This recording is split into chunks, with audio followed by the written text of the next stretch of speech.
With crowds for HHN getting larger and larger by the year, having a solid strategy is crucial to planning your event.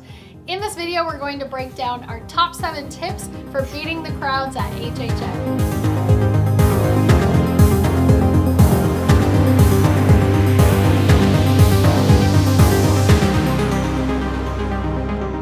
What's up everyone, and welcome back to the channel that takes you through the fog with another Halloween Horror Nights video to help you guys prepare for this year's event. Now, before we do begin with this video, if any of you guys are new here to the channel, be sure to subscribe as well as to click that bell icon to be notified when we do post our upcoming videos leading to this year's HHN 31. But now let's go ahead and move forward with the top 7 tips that's going to help you guys beat the crowds this year at HHN. Tip number 1, purchase an Express Pass. Now, Express Pass is probably one of the best ways to beat the crowds at HHN, simply because it does shorten your wait time to at least half of the posted wait time for all of the houses and rides. So last year, Steph and I actually got Express Pass for 1 out of the 30 plus nights we attended. And the one night we got it, we were super excited that we had it because we were able to do all 10 houses, 5 scare zones, the 2 shows, and some of the foods that they had at the booths, just because our wait times for those attractions were less than like 20 minutes per house. Now, they usually say that the Express Pass is about half of the posted wait time for standby, but we tend to find that to be a little bit shorter. And then on those nights we didn't have Express Pass, we were walking around and noticing most of the houses were like an hour long, and it kind of was a bummer. We didn't want to wait an hour long for the houses, and especially since we were going so many times. So we just walked around, maybe chose a house if it was less than 45 minutes, or just looked at the scare zones and left. Yeah, so this year we definitely will be getting Express Pass added on to our frequent fear passes, just because having Express Pass is just so much easier to get through all of the lines and to just have a really smooth night.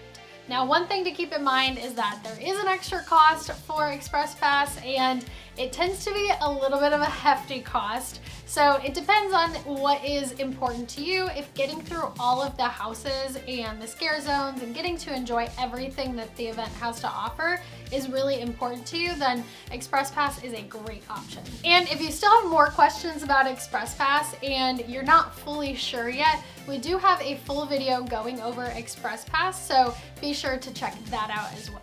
Tip number 2, do an RIP tour.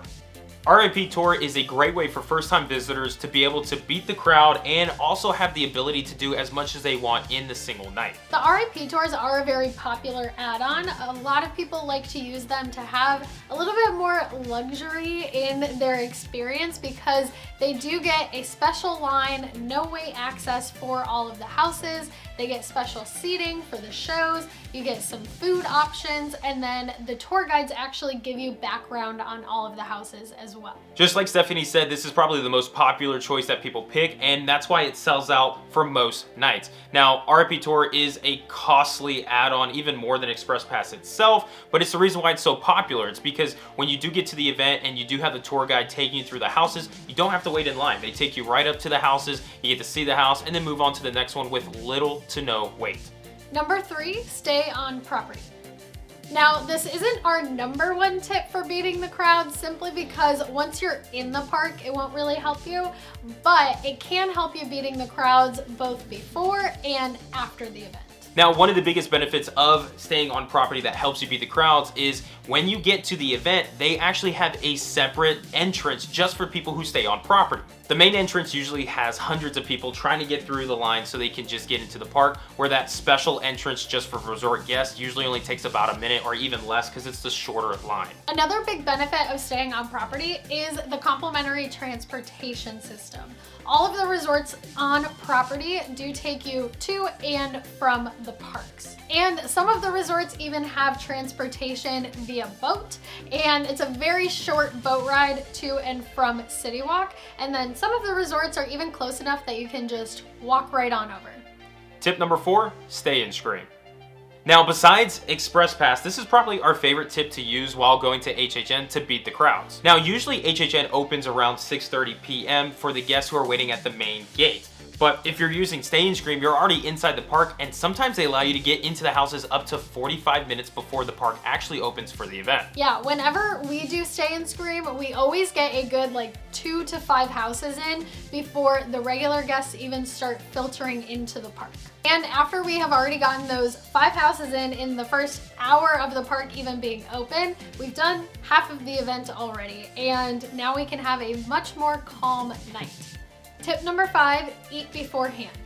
Now, I know what you're thinking, but Steph, what about all the HHN snacks? I want to try all of the HHN snacks, and trust me, I understand the HHN snacks are half of the experience, but nothing sucks more than being absolutely starving at 9 p.m. because you haven't eaten since before you got into the park, and the lines for everything are super long, so you end up just settling with some cart with food that you don't even really want. Just a quick example of this, last year Steph and I did an HHN food and drinks video, and for one specific food item that we really wanted, we got there at a busy day and a busy time, but one specific line had over 40 minutes of waiting. So this is actually time that you guys could be using to wait in line for houses or even for the shows that they have at the event. And to be even more time efficient, you can even get food in some of those Stay and Scream holding locations.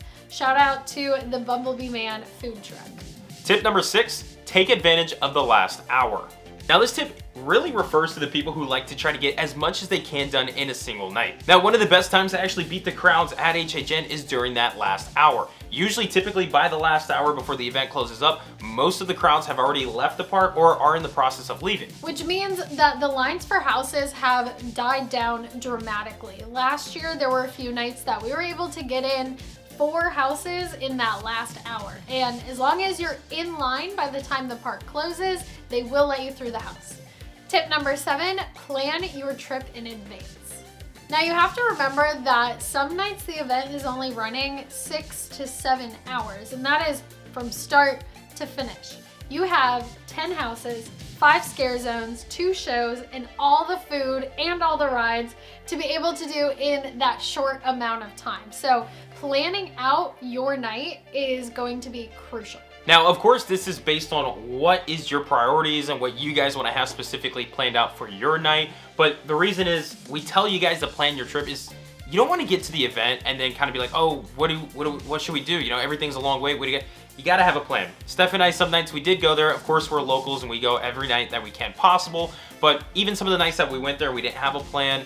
We were kind of like, oh, what do we want to do? I don't know. And we ended up wasting an hour or 2 without doing anything but just walking circles. Now, that does go without saying that sometimes having spontaneous nights at HHN is great, but this is more preferably for those who are traveling to visit HHN as a one night or a little weekend experience. And this is especially important if you're going with a group of people, if you're not just going by yourself, because not everybody is going to want to do the same things at the same time. So having your priorities figured out and having a strategy that works for you and what your experience is going to be is super important. So that does it for our top 7 tips for beating the crowds at HHN. Be sure to leave us a comment down below and let us know what tips you like to use to beat the crowds at HHN.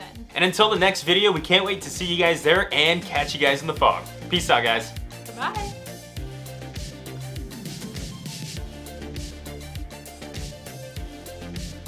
Push me and then just touch me. Ah!